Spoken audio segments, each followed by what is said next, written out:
Welcome to crime victims. బతుకు తెరువు కోసం ఎడారి దేశం వెళ్ళి చాలా కష్టాలు పడ్డ వ్యక్తి ప్రస్తుతం మనతో ఉన్నారు. అతను బతుకు తెరువు కోసం వెళ్ళిన తర్వాత అక్కడ ఎంత కష్టాలు పడ్డారు, అక్కడి నుంచి ఇక్కడ రావడానికి ఎంత ఇబ్బంది పడ్డారు అన్న విషయం మనతో మాట్లాడడానికి శివ ప్రస్తుతం ఉన్నారు. చూడండి, ఈ ఎడారిలో ఈ మేకల కాడ, ఈ గొర్రెల కాడ, వీటి కాడ, ఈ కుక్కలకి మేత అన్నీ నేనే వేసుకుంటాను సార్. ఒకడు నా భార్య చెప్పిన ఎడారిలో వేసేయినారు. చూడండి, చుట్టూ ఒక చెట్టు లేదు, చేమ లేదు, ఏమీ లేదు. నాకు బతకాలని లేదు సార్. అన్నమయ్య జిల్లా చెందిన శివ బతుకు తెరువు కోసం, ఉపాధి కోసం ఏదో కొంత కష్టపడి డబ్బులు సంపాదించుకుంటామంటూ కువైట్కి వెళ్ళారు. కువైట్కి ఎవరి ద్వారా వెళ్ళారు, వెళ్ళిన తర్వాత అక్కడ ఎలా మోసపోయారు, అతను పడ్డ కష్టాలు ఇవన్నీ ఎన్ని కావు. తర్వాత ఏ రకంగా భారతదేశంకి వచ్చారు, ప్రస్తుతం పరిస్థితి ఏ విధంగా ఉన్న విషయాన్ని శివ అడుగుతున్నాం. శివ నమస్తే. నమస్తే సార్. శివ, ఒకసారి చెప్పండి. మీ వీడియో చూసాం, ఆ ఎడారిలో బాధలు పడుతూ మీరు అంత కష్టాలు పడుతున్నారు. సాధారణంగా మీరు ఒక్కరే కాదు, చాలా మంది కూడా ఇక్కడ ఉపాధి కోసం వెళ్ళి చాలా కష్టాలు పడుతుంటారు. మీరు ఎవరు ద్వారా వెళ్ళారు, అక్కడ వెళ్ళిన తర్వాత మీరు పడ్డ కష్టాలు ఏంటి? సార్, నేను ఇక్కడ రాచేటి ఏజెంట్ ద్వారా వెళ్ళాను సార్. ఓకే. అది కూడా నేను ఎందుకు వెళ్ళాల్సి వచ్చిందంటే, నాకు హౌస్ వచ్చింది సార్, గవర్నమెంట్ హౌస్ ఇచ్చింది. ఓకే. ఆ హౌస్ కట్టుకోవడానికి ఒక 5 లక్షలు అప్పు చేశాను. ఓహో. అది కూడా సగంలోనే ఉంది సార్, పని పూర్తి అవ్వలేదు. ఇంకా పైన స్లాబ్ వేయలేదు, ఏం లేదు. గోళ్ళ వరకు కట్టాను, ఒక 5 లక్షల దాకా అప్పు చేసి కట్టాను. ఓహో. దానికి ఇంట్రెస్ట్ పెరుగుతుంది. ఇంటికాడ చూస్తే మనం వంట చేసే పాత్ర వ్యాపారం చేసేవాడిని సార్ నేను. అచ్చా. వ్యాపారాలు ఏమీ లేకపోవడంతో ఈ అప్పులు కట్టేదానికి నాకు వ్యాపారం జరగలేదు. ఇంట్లో జరగడం కష్టం అయిపోతుంటే, సరేలే బయట వెళ్ళిన తర్వాత ఏదో కష్టం చేసి అక్కడి నుంచి డబ్బు పంపిద్దామని చెప్పని ఆలోచనతోటి రాయచూటిలో ఏజెంట్ ద్వారా కలిసాం సార్. ఏజెంట్ ద్వారా వచ్చేసి అతను వచ్చి 80,000 డబ్బులు అడిగాడు సార్. 80,000 డబ్బులు అడిగితే నేను ఒక 50,000 డబ్బులు ఇచ్చాను. 70,000 ఇస్తాను అన్నాను. లేదా 75,000 ఇవ్వాలన్నాడు అతను. సరే అని చెప్పని 50,000 డబ్బు ఇచ్చాను సార్. మిగతాది నేను అక్కడికి వెళ్ళిన తర్వాత నీకు జీతం పంపిస్తానని చెప్పాను. అతను సరే అని చెప్పని అతను అక్కడికి పంపించాడు. అక్కడికి వెళ్ళిన తర్వాత నాకు ఇక్కడ ఏం చెప్పాడంటే, గొర్రెలు మాత్రమే ఉంటాయి, ఇంకేం ఉండదు, ఓన్లీ గొర్రెలు మాత్రమే. ఆ గొర్రెలకి ఉదయం లేవగానే ఈ దొడ్డిలో నుంచి ఆ దొడ్డిలోకి తోలి అది మొత్తం క్లీన్ చేసి గడ్డి కోసి ఆవిడికి మేత వేసేయడం మాత్రం ఉంటుంది. తర్వాత నీకేం పని ఉండదు, మళ్ళా నువ్వు వేసుకొని పడుకోవచ్చు అన్నాడు సార్ అతను. ఆ విధంగా పని చేసినందుకు ఎంత వస్తుందని చెప్పాడు? నాకు 130 దినార్లు ఇస్తామన్నాడు సార్. అంటే మన ఇండియా కరెన్సీ వచ్చి 35,000 దాకా వస్తుంది అన్నాడు సార్. సరే అని చెప్పని నేను వెళ్ళాను సార్ అక్కడికి. అక్కడికి వెళ్ళిన తర్వాత నాకు వచ్చేసి గొర్రెలు ఒకటే కాదు, గొర్రెలు, మళ్ళా వచ్చేసి పావురాలు, బాతులు, హంసలు, కోళ్ళు, పిల్లులు, కుక్కలు, మళ్ళా వచ్చేసి ఈ గువ్వలు, పక్షులు ఉన్నాయి సార్. ఇవన్నీ కాకుండా వీటికి అన్నిటికీ నీళ్లు ఉదయాన్నే 3 గంటలకు నిద్ర సరిపోయేది కాదు సార్. ఉదయాన్నే 3 గంటలకే లేచి ఆవిడకంతా నీళ్లు పట్టి మేత వేసి వీడియోలు తీసి పెట్టాలి సార్. ఆవిడకి మేత వేసానా లేదా అన్నది కోవిట్లో ఆవిడకి వీడియో తీసి అతనికి పెట్టాలి సార్. లేదంటే అతను ఒప్పుకునేవాడు కాదు. అలాగని మొత్తం వీడియోలు తీసి పెట్టేవాడిని సార్ ఆవిడకి. ఆ వీడియో పెట్టడం వల్ల అతను నాకు ఫోన్ చేసి ఓకే ఓకే ఓకే అని చెప్పేవాడు సార్. తర్వాత 2 కిలోమీటర్లు నీళ్లు మోసుకొని వెళ్ళేవాను సార్ చెట్లకి. అవి ముళ్ళ చెట్లు సార్, మంచి చెట్లు కూడా కాదు, ఒక యాప చెట్టు, మంచి చెట్లు కూడా కాదు, ముళ్ళ చెట్లు అవి. ఆ చెట్లకి నీళ్లు తీసుకెళ్లి 2 కిలోమీటర్లు పోసి వచ్చేవాను సార్. ఒక 40 క్యాన్లు దాకా మోసేవాడిని సార్. ఆ 40 క్యాన్లు మోసి వీటికన్నీ మేత వేసేసరికి మధ్యాహ్నం 1:30-2 గంటలు అవ్వేది సార్ టైము. భోజనం చేసుకోవడానికి కూడా టైం సరిపోయేది కాదు నాకు. నేను ఒక్కడే ఉన్నాను సార్. అక్కడ ఎవరు లేరు, మాట్లాడడానికి మనిషి లేడు, నా బాధ ఎవరితోన్నా చెప్పుకుందామన్నా మనిషి లేడు, ఎవరు లేరు సార్ అక్కడ. ఇంక ఇది పరిస్థితి అని చెప్పని నేను వేరే మనిషిని, ఇంకో మనిషిని పిలిపించు, నా వల్ల కావట్లేదు, నేను ఒకడే చేయలేకపోతున్నానంటే, లేదు ఇంకో మనిషి ఎవరు రారు, నువ్వే చేసుకో అందని చెప్పేవాడు సార్. అవి టయానికి నేను 3 గంటలకు లేచినా కూడా పని భిన్న తొందరగా అయిపోస్తాం కదా అని చెప్పని అన్నా కూడా అక్కడ జనరేటర్లు స్టార్ట్ అయ్యేవి కాదు, మోటార్లు సక్రంగా పనిచేసేటివి కాదు. అక్కడి నుంచి నేను పడ్డ కష్టము అంతా ఇంత కాదు సార్. శివ, ఇప్పుడు మీరు ఇక్కడ పని చేశారు కదా, భోజనం బాగుండేదా పోనీ? లేదు సార్, భోజనం మనకి రైస్ ఇచ్చేవాడు, వాళ్ళు వంట చేసుకుంటారు సార్. ప్రతి శుక్రవారం వచ్చి ఇక్కడ డిన్నర్ చేసుకుంటారు. ఆ రైస్ మిగిలినవి నాకు అలాగే ఉంచి వెళ్ళిపోయారు. ఆ రైసు అంటే వాళ్ళు తినగా మిగిలింది మీరు తినాలి? అవును సార్, వాళ్ళు తినగా మిగిలింది మాత్రమే. అది కూడా వాళ్ళు మటను, చికెను, ఈ పావురాల మాంసము ఇవి వాళ్ళు చేసుకునేవాళ్ళు సార్. అవి వాళ్ళు చేసి వాళ్ళు తినేసిన తర్వాత వాళ్ళు తిన్న పళ్ళెంలోనే ఆ ఎముకలు గట్రా అన్ని వేసి నాకు అలాగే ఇచ్చేవారు సార్ తినాలి అని. అయ్యో! ఆ ఎంగిల్ తట్లోనే తినమని నాకు ఇచ్చేవారు సార్. మీరు పని చేసిన ప్రాంతం అనేది పూర్తిగా ఎడారి ప్రాంతం. అవును సార్. శివ పనిచేసిన ప్రాంతం కువైట్లో పూర్తిగా ఎడారి ప్రాంతం. ఎడారులు కనుచూపు మేరలు ఇసుక తప్ప ఏమీ కనపడదు. శివ ఎంత కష్టపడ్డారన్నది ఒకసారి ఆ వీడియో చూద్దాం. చూడండి, ఈ ఎడారిలో ఈ మేకల కాడ, ఈ గొర్రెల కాడ, వీటి కాడ, ఈ కుక్కలకి మేత అన్నీ నేనే వేసుకుంటాను సార్. ఒకడు నా భార్య చెప్పిన ఎడారిలో వేసేసినారు. చూడండి, చుట్టూ ఒక చెట్టు లేదు, జామ లేదు, ఏమీ లేదు. నాకు బతకాలని లేదు సార్, నాకు ఈడు ఉండాలని లేదు. నేను ఎంత చెప్పినా మా భార్య కూడా వినిపించుకోవట్లేదు.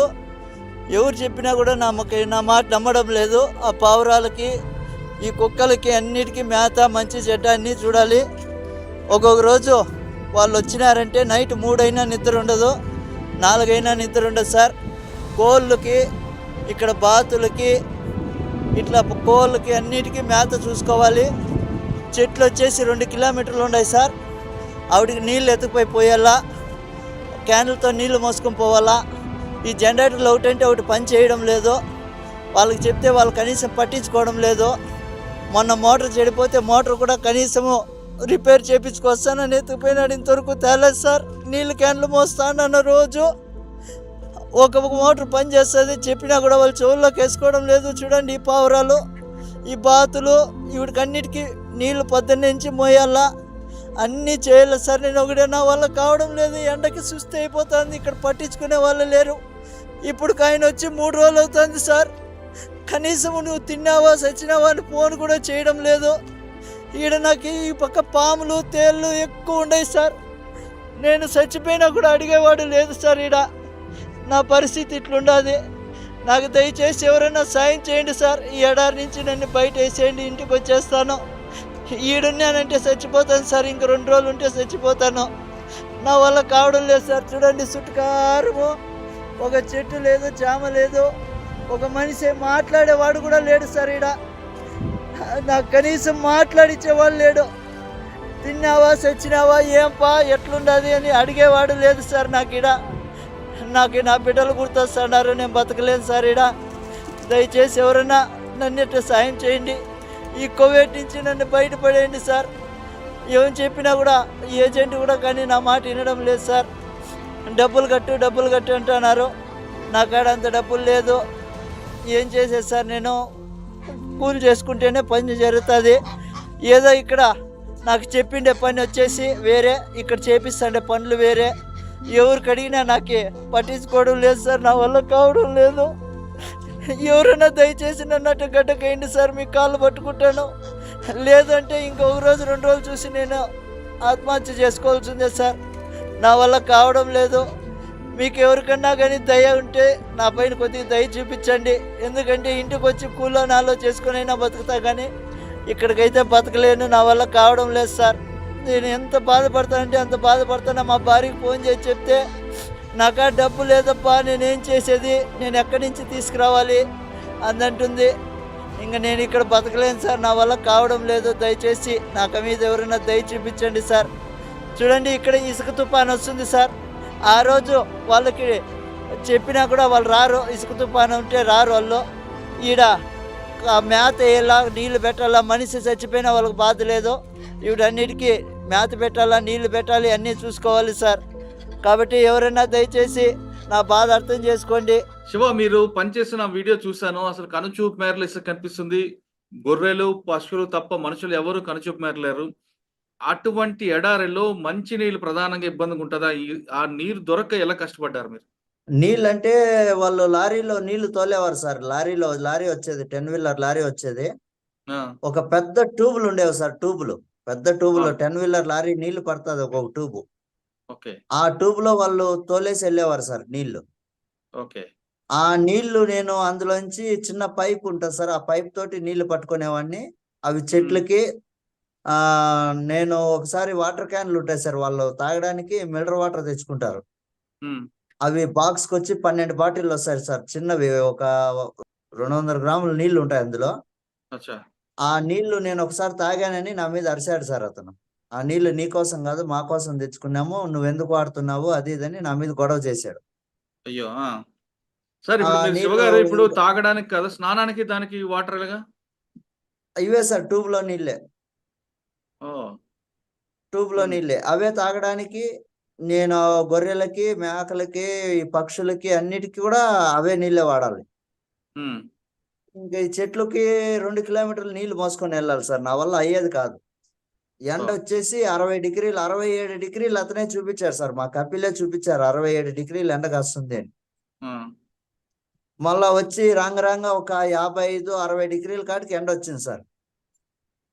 ఓకే. ఆ ఎండకి నా వల్ల కావడం లేదు. నేనెంత చేసినా నాకు ఒంట్లో ఓపిక లేదు, శక్తి లేదు. నీరసం అయిపోయేది ఒళ్ళు. హ్మ్.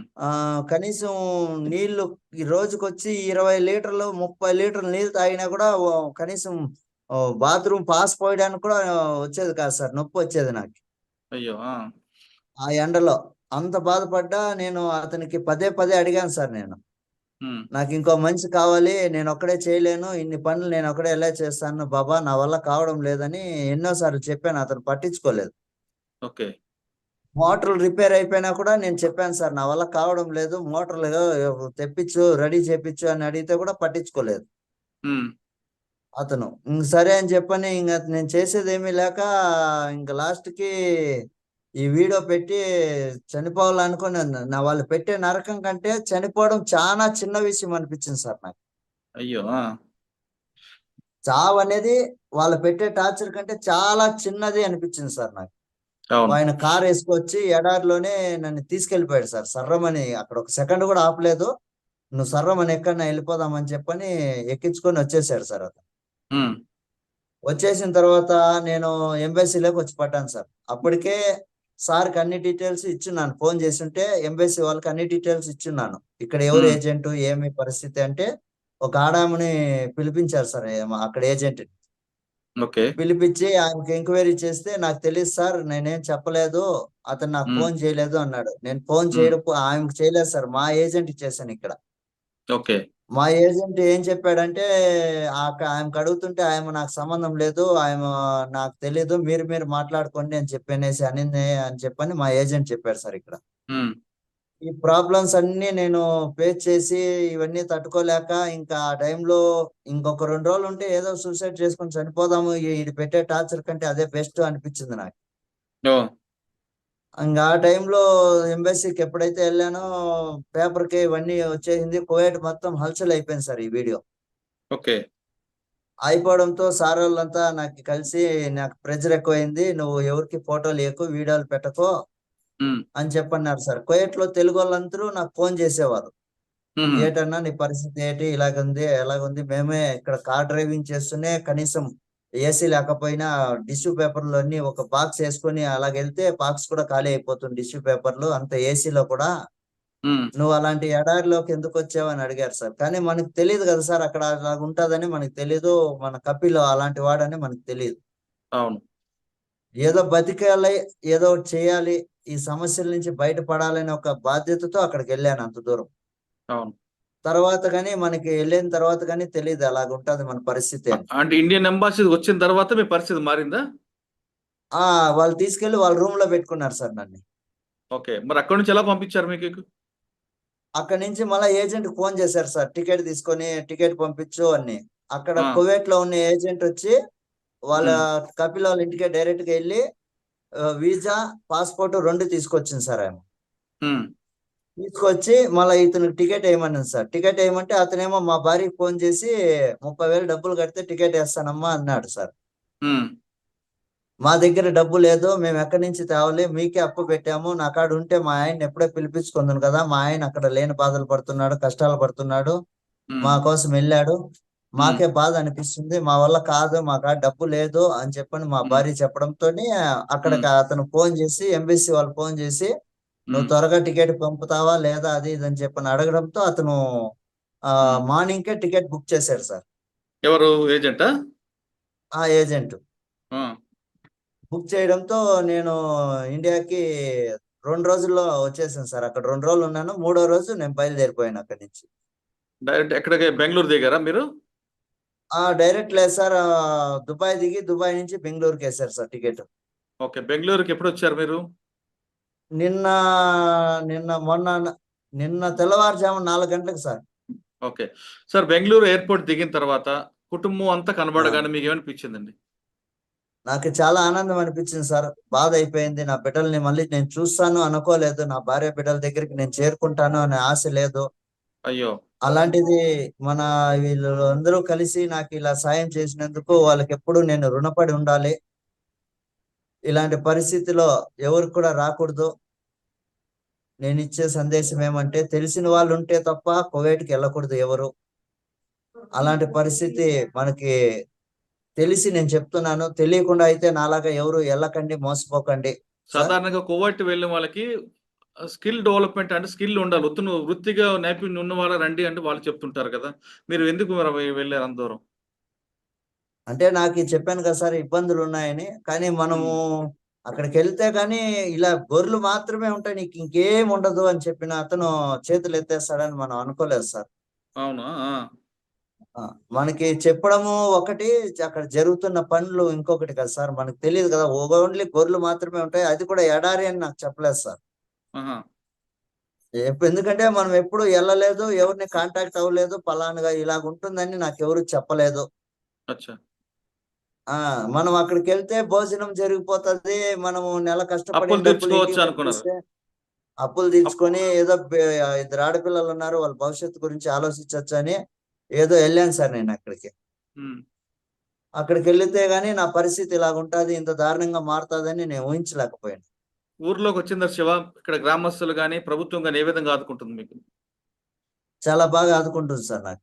గ్రామస్తులు అయితే పలకరించి వెళ్తున్నారు, కొంతమంది అయితే ఏడ్చారు, ఎలాగుండేవాడు ఎలాగైపోయావు నువ్వు మనిషి అందని ఉమ్. కొంతమంది ఏడ్చారు, ఇట్లా ఇండ్ల పక్కన ఉన్న వాళ్ళు గన శివ, చివరిగా సార్. చెప్పండి. చాలా మంది డబ్బులు సంపాదించాలనో లేదా అప్పులు తీర్చుకోవాలనో దానికోసం వెళ్తుంటారండి. కావాలని అవును ఎవరు సార్. వెళ్ళరు. ఆ కష్టాలు భరించలేక వెళ్ళి తొందరగా బయటపడదాం, మీలాగా అప్పుల నుంచి బయటపడడానికి. మరి కొంతమంది కొంచెం సంపాదించుకుందాం అనే ఉద్దేశంతో వెళ్తుంటారు కుటుంబాల దూరంగా. ఆ అవును సార్. విధంగా వెళ్ళే వాళ్ళకి మీరిచ్చే సమాచారం ఏంటి? నేను ఇచ్చే సమాచారం ఏంటంటే, నేను అక్కడ ఇండియన్ ఎంబసీ కాడికి వెళ్ళిన తర్వాత నేను చూడడం, నేను పలకరించడం, నాతో తెలుగోడని నేను అడగడం, మీరు తెలుగువారా అని అడగడం, అలాంటి వాళ్ళని చాలా మందిని కలిశాను సార్ నేను అక్కడ. హ్మ్. నేను వచ్చినంత వేగంగా అయితే ఎవరు రాలేని పరిస్థితి ఇదివరకు జరగలేదు. కానీ అక్కడ చాలా మంది నాలాగా బాధపడుతున్న వాళ్ళు ఉన్నారు సార్. నేను కలిసిన తర్వాత చూశాను. ఒకరైతే 5 రోజులైంది వెళ్ళి, డ్రైవర్ అని చెప్పి ఒంటీల దగ్గరికి వేసిన వాళ్ళని విన్నాను. హ్మ్. ఇండ్లలో పని అని చెప్పని గొర్రెల దగ్గరికి వేసిన వాళ్ళని చూశాను. ఓకే. డ్రైవర్ పనిని డ్రైవర్ తీసుకెళ్లి భోజనం భోజనం లేక హ్మ్. భోజనం పెట్టక వాళ్ళని చూశాను.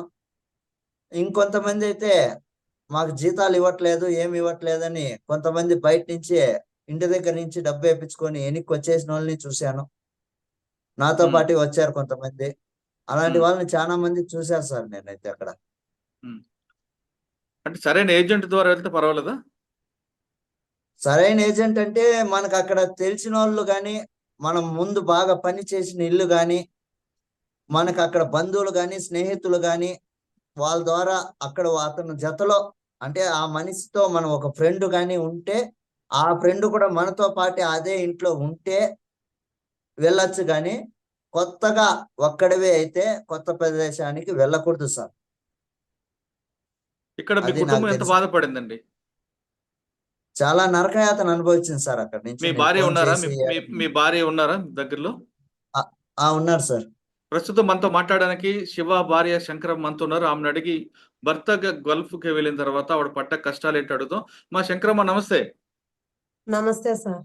అమ్మా, ఇల్లు కట్టుకున్నారు. అప్పు తీర్చుదామని మీ భర్త కువైట్ వెళ్లారు. అంతవరకు ప్రశాంతంగా ఉన్న మీ జీవితం అప్పుల నుంచి బయటపడాలని మంచి ఉద్దేశంతో మీ ఆయన వెళ్లారు గానీ, అక్కడ చాలా నరకం అనిపించారనే విషయం ఆయనకు తెలుస్తుంది.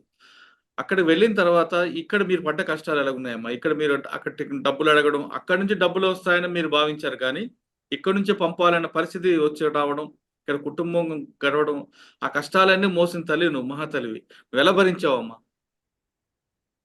మరి ఇంక భరించకపోతే మరి ఎలాగ సార్? భరించాలి గదా! ఇప్పుడు అతను సంపారిచ్చి పంపిస్తాను అని చెప్పాడు. హ్మ్. అతన్ని అప్పు చేసి ఇక్కడ అప్పు చేసి అతనికి కువైట్‌కి పంపించాను. హ్మ్. అక్కడ సంపారిచ్చి పంపిస్తాడనే ఒక ధైర్యంతో నేను గూడా ఇక్కడ రోజు కూలి పనికెళ్ళేదాన్ని. ఆ! కూలి పనికెళ్ళేదాన్ని. ఆ! ఇంగక్కడ జీతము డబ్బులు నెల అయిపోయింది గదా! జీతము వేయొచ్చు గదా! అంటే గూడా ఆ కపిల్ అనేటోడు జీతం ఇయలేదంట. ఆ! ఇంగ మరి సరేలే ఎప్పుడొస్తే తీసుకుందాంలే అని గమ్మున ఉండిపోయి నేను గూడా కూలి పనికెళ్ళేదాన్ని. ఆ! ఆ! నేను అక్కడికి ఎళ్ళినాను. ఇలాగయిపోయింది. ఇక్కడ రావాలంటే నాకు అమౌంట్ 71,000 అయితుంది నని చెప్తున్నారు ననని చెప్పినాడు. హ్మ్. చెప్తే ఇక్కడ ఎవరు డబ్బులు ఇవ్వరు ననని బాధపడ్డాను. హ్మ్. బాధపడి ఇక్కడ ఉన్న సర్పంచ్ వాళ్ళకి వీడియో ఒకటి పెట్టాడది. హ్మ్. అక్కడ ఉన్న సమస్య, బాధ గురించి ఆ వీడియో పెడితే, ఆ వీడియో గూడా నాకీ సెల్లుకి రాలేదు సార్. హ్మ్. నా సెల్లుకి రాలేదు. మళ్ళా మా అన్నయ్య ఏమ్మా ఫోను జేశాడు. హ్మ్. ఏమ్మా మీరు ఎక్కడుండారు? ఏం జేస్తున్నారు? ఇలాగ వీడియో వచ్చిందే. అతను ఇంత బాధపడతన్నాడే మీరు తెలుసుకోలేదా? నన్ను అరిసారు. హ్మ్. నాకు రాలేదని సెల్‌లో చూస్తే ఈ వీడియో ఏం లేదు నా దగ్గర. మరి డబ్బులేం పంపావా? ఇక్కడ కుటుంబం ఎలా గడిచింది? కుటుంబం ఎలా గడిచిందంటే కూలికెళ్ళాను. ఇక్కడ సర్పంచ్ గారు 2 బియ్యం ప్యాకెట్లు, సరుకులు తీసుకొచ్చి ఇచ్చారు సార్. ఆహా! అంటే కూలి పని మీద సరుకులు పిల్లల్ని పిల్లల్ని సాక్కుంటూ వచ్చావు. సాక్కుంటూ వచ్చాను. ఇంగ ఇలాగ వీడియో తెలిసిన వెంటనే ఏం బాధపడుతుందో ఏమో జీతం గూడా ఇయలేదు అతను చెప్తున్నాడు ఇక్కడ సర్పంచ్ సార్ గారు 2 ప్యాకెట్లు బియ్యము, సరుకులు అందుబాటు చేశారు. శివ వచ్చేసారు కాబట్టి ఇప్పుడు ఎలాగుంది మీ జీవితం? చాలా బాగుంది సార్. కువైట్‌కి వెళ్ళమంటావా ఎవరికైనా? వెళ్ళమనను సార్. హ్మ్. నేనైతే కువైట్‌కి ఎవరిని ఎళ్ళొద్దనే చెప్తాను సార్ నాకు తెలిస్తే మటుకు. హ్మ్. నేను వెళ్ళొద్దనే చెప్తాను సార్. ఓకే. కువైట్‌కి వెళ్ళాలనుకున్న వారు ఖచ్చితంగా ఒక మంచి ఏజెంట్ తీసుకోండి. లేదా అక్కడ ఎవరైనా మీకు తెలిసిన వారు ఉంటే వాళ్ళతో మాట్లాడిన తర్వాత వెళ్ళండి అంటున్నారు శివ. లేదు డబ్బులు హ్మ్. సంపాదించాలని, అప్పులు తీర్చుకోవాలని గాని మీరు గాని వెళ్తే ఇలాంటి కష్టాలు ఎదుర్కొంటారంటూ శివ తన అనుభవం చెప్తున్నారు. చుట్టూ కనుచూపు మేరలో ఎడారుంటది. మధ్యలో ఒంటరి మనిషి. అక్కడ నీరు కూడా దొరకని ప్రదేశంలో అత్యంత దారుణమైన పరిస్థితులు శివ అనిపించారు. శివ చెప్తుంది తనకే కాదు తనలాంటి వాళ్ళు చాలా మంది కువైట్‌లో ఉన్నారు. వాళ్ళ డ్రైవర్‌గా ఉద్యోగం వచ్చి డ్రైనేజీలు కడిగే పరిస్థితికి వాళ్ళు వస్తున్నారు కాబట్టి 1, 2 సార్లు ఆలోచించండి. మంచి ఏజెంట్ నమ్ముకొని వెళ్తే కువైట్ వెళ్తే బానే ఉంటది గానీ, అన్యాయంగా లేదంటే వేరే దారిలో గాని వెళ్తే కష్టాలు పడాల్సొస్తుందంటూ శివ తన అనుభవం చెప్పారు. కాబట్టి ఇది గల్ఫ్ వెళ్ళిన బాధితుడు శివతో ఎక్స్‌క్లూజివ్. వచ్చే వారం మరో గెస్ట్‌తో మళ్ళీ కలుద్దాం. అంతవరకు నమస్తే. నమస్తే శివ, శంకరమ్మ ఇద్దరికీ నమస్తే అమ్మ. మీ ఇద్దరు బాగుండాలని, మీరు మరొకసారి మంచి జీవితం గడపాలని కోరుకుంటున్నాం. ఓకే సరే సార్. సార్. చూడండి, ఈ ఎడారిలో ఈ మేకల కాడ, ఈ గొర్రెల కాడ, వీటి కాడ, ఈ కుక్కలకి మేత అన్నీ నేనే వేసుకుంటాను సార్. ఒకడు నా భార్య చెప్పిన ఎడారిలో వేసేసినారు. చూడండి, చుట్టూ ఒక చెట్టు లేదు, చేమ లేదు, ఏమీ లేదు. నాకు బతకాలని లేదు సార్. నాకు ఈడు ఉండాలని లేదు. నేను ఎంత చెప్పినా మా భార్య కూడా వినిపించుకోవట్లేదు. ఎవరు చెప్పినా కూడా నా మాట నమ్మడం లేదు. ఆ పావురాలకి, ఈ కుక్కలకి అన్నిటికీ మేత, మంచి చెడ్డ అన్నీ చూడాలి. ఒక్కొక్క రోజు వాళ్ళు వచ్చినారంటే నైట్ 3 అయినా నిద్ర ఉండదు, 4 అయినా నిద్ర ఉండదు సార్. కోళ్ళకి, ఇక్కడ బాతులకి, ఇట్లా కోళ్ళకి అన్నిటికీ మేత చూసుకోవాలి. చెట్లు వచ్చేసి 2 కిలోమీటర్లు ఉన్నాయి సార్. ఆవిడకి నీళ్ళు ఎత్తుకుపోయి పోయాలా, క్యాన్లతో నీళ్లు మోసుకొని పోవాలా. ఈ జనరేటర్లు ఒకటంటే ఒకటి పని చేయడం లేదు. వాళ్ళకి చెప్తే వాళ్ళు కనీసం పట్టించుకోవడం లేదు. మొన్న మోటార్ చెడిపోతే మోటార్ కూడా కనీసము రిపేర్ చేయించుకొస్తానని ఎత్తుకుపోయినాడు. ఇంతవరకు తేలేదు సార్. నీళ్ళు క్యాన్లు మోస్తానన్న రోజు ఒక మోటార్ పని చేస్తుంది, చెప్పినా కూడా వాళ్ళు చెవుల్లోకి వేసుకోవడం లేదు. చూడండి ఈ పావురాలు, ఈ బాతులు, ఇవిడికి అన్నిటికీ నీళ్లు పొద్దున్నే నుంచి మోయాలా, అన్నీ చేయాలి సార్. నేను ఒకటే నా వల్ల కావడం లేదు. ఎండకి సుస్థి అయిపోతుంది. ఇక్కడ పట్టించుకునే వాళ్ళు లేరు. ఇప్పుడు ఆయన వచ్చి 3 రోజులు అవుతుంది సార్. కనీసం నువ్వు తిన్నావా చచ్చినావా అని ఫోన్ కూడా చేయడం లేదు. ఈడ నాకు ఈ పక్క పాములు తేళ్ళు ఎక్కువ ఉన్నాయి సార్. నేను చచ్చిపోయినా కూడా అడిగేవాడు లేదు సార్. ఈడ నా పరిస్థితి ఇట్లుండదు. నాకు దయచేసి ఎవరైనా సాయం చేయండి సార్. ఈ ఎడారి నుంచి నన్ను బయట వేసేయండి, ఇంటికి వచ్చేస్తాను. ఈడున్నానంటే చచ్చిపోతాను సార్. ఇంక 2 రోజులు ఉంటే చచ్చిపోతాను. నా వల్ల కావడం లేదు సార్. చూడండి చుట్టుకారము ఒక చెట్టు లేదు, చామ లేదు, ఒక మనిషి మాట్లాడేవాడు కూడా లేడు సార్. ఈడ నాకు కనీసం మాట్లాడిచ్చేవాడు లేడు. తిన్నావా చచ్చినావా ఏంపా ఎట్లుండదు అని అడిగేవాడు లేదు సార్. నాకు నా బిడ్డలు గుర్తొస్తున్నారు. నేను బతకలేను సార్. ఈడ దయచేసి ఎవరైనా నన్ను సాయం చేయండి. ఈ కోవిడ్ నుంచి నన్ను బయటపడేయండి సార్. ఏం చెప్పినా కూడా ఈ ఏజెంట్ కూడా కానీ నా మాట వినడం లేదు సార్. డబ్బులు కట్టు అంటున్నారు. నా కాడ అంత డబ్బులు లేదు. ఏం చేసేది సార్? నేను కూలి చేసుకుంటేనే పని జరుగుతుంది. ఏదో ఇక్కడ నాకు చెప్పిండే పని వచ్చేసి వేరే, ఇక్కడ చేపిస్తుండే పనులు వేరే. ఎవరికి అడిగినా నాకే పట్టించుకోవడం లేదు సార్. నా వల్ల కావడం లేదు. ఎవరైనా దయచేసి నన్ను అటు గడ్డకేయండి సార్. మీ కాళ్ళు పట్టుకుంటాను. లేదంటే ఇంకొక రోజు 2 రోజులు చూసి నేను ఆత్మహత్య చేసుకోవాల్సిందే సార్. నా వల్ల కావడం లేదు. మీకు ఎవరికన్నా కానీ దయ ఉంటే నా పైన కొద్దిగా దయ చూపించండి. ఎందుకంటే ఇంటికి వచ్చి కూలో నాలో చేసుకునైనా బతుకుతా, కానీ ఇక్కడికైతే బతకలేను. నా వల్ల కావడం లేదు సార్. నేను ఎంత బాధపడతానంటే అంత బాధపడతాను. మా భార్యకి ఫోన్ చేసి చెప్తే నాకా డబ్బు లేదప్పా, నేనేం చేసేది, నేను ఎక్కడి నుంచి తీసుకురావాలి అందంటుంది. ఇంకా నేను ఇక్కడ బతకలేను సార్. నా వల్ల కావడం లేదు. దయచేసి నాకు మీద ఎవరైనా దయ చూపించండి సార్. చూడండి ఇక్కడ ఇసుక తుఫాను వస్తుంది సార్. ఆ రోజు వాళ్ళకి చెప్పినా కూడా వాళ్ళు రారు. ఇసుక తుఫాను ఉంటే రారు వాళ్ళు. ఈడ మేత వేయాలా, నీళ్లు పెట్టాలా. మనిషి చచ్చిపోయినా వాళ్ళకి బాధ లేదు. వీటన్నిటికీ మేత పెట్టాలా, నీళ్లు పెట్టాలి, అన్నీ చూసుకోవాలి సార్. కాబట్టి ఎవరైనా దయచేసి నా బాధ అర్థం చేసుకోండి.